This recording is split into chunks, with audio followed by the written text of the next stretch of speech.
Okay, I'm back. Great morning, y'all. Great morning, great morning, great morning, great people. How are y'all doing this morning? I hope you're having a fantastic start to your day.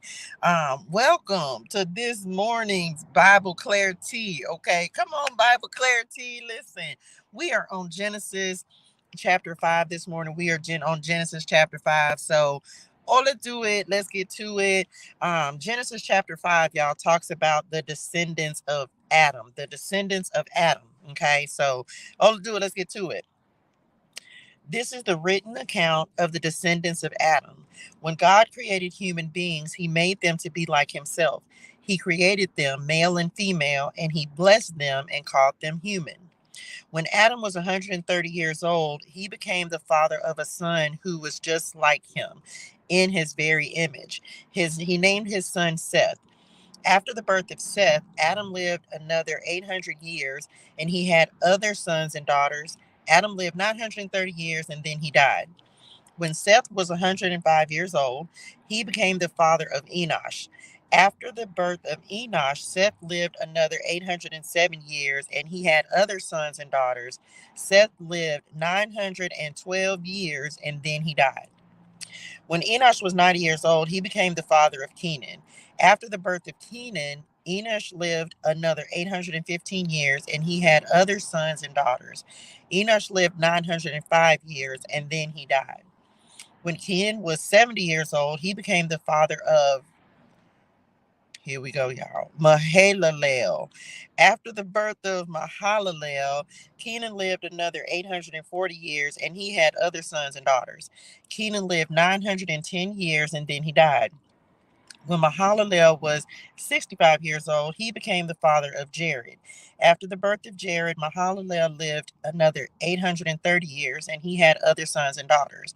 Mahalalel lived 895 years and then he died. When Jared was 162 years old, he became the father of Enoch. And the birth of Enoch lived after the birth of Enoch, Jared lived another 800 years, and he had other sons and daughters. Jared lived 962 years, and then he died. When Enoch was 65 years old, he became the father of Methuselah.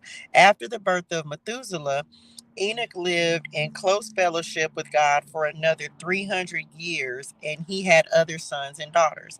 Enoch lived 365 years, walking in close fellowship with God.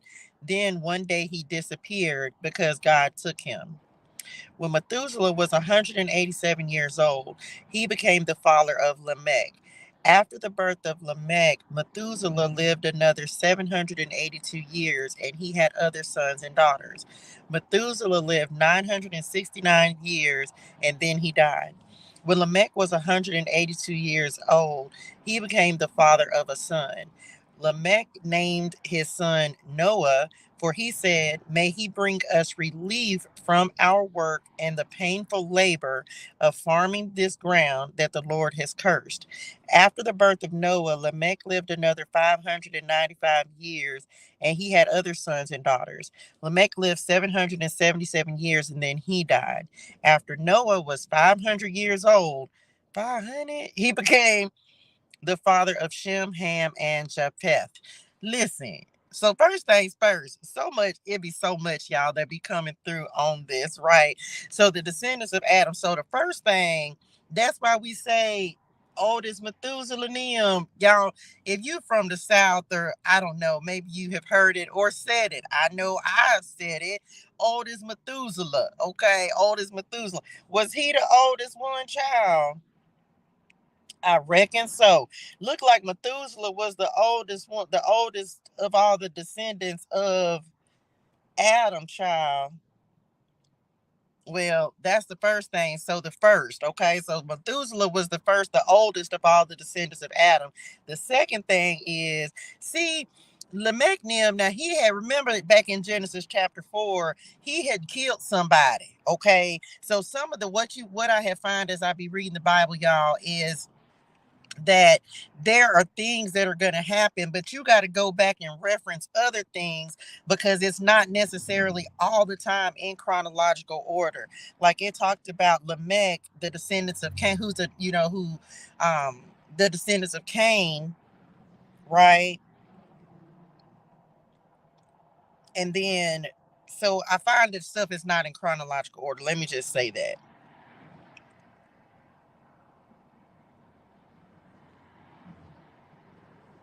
The next thing that that's coming to my attention, it seemed like Lamech knew that Noah was going to be special. It was something because he, even in the name, may he bring us relief from our work and the painful labor of farming this ground and that the Lord has cursed. Remember, because Cain, with the land was cursed because of Cain, because of him killing Abel. So anyway, it feels like God be give, like he'll show you stuff, right? Like he'll let you know, like he let Lamech know that his son was gonna be special. But anyway, y'all, that's it. Lord, I hope this helps somebody. Um, God continued, like he'll continue to have me reading through this throughout the day and giving me different insight, wisdom, and understanding. 606, right, for what it is that he wants to be pointed out. And the other thing, as God is developing this, y'all, I've been telling y'all, I don't know exactly what he's doing, but I will tell y'all what he told me this morning insofar as doing these Bible work, these Bible chapters or whatever. This is not about me trying to teach anybody the Bible. Okay. So that's not my assignment. But what I do know is that in order for you to begin and build your relationship with God, it starts with you reading the word of God. And so just this morning, right before I came on here, I was like, Lord, I still don't really understand why we doing this. And so the first thing he said to me is so that everybody can begin to build that relationship. And it starts by you reading the word on your own. He just has me coming on here because I'm still reading the Bible, y'all. This is not anything. I'm not a Bible scholar, none of that. But if God tells me to do something, I'ma do it. And so when he said, as he continues to build and show me exactly what this is going to be, I'll share that with y'all.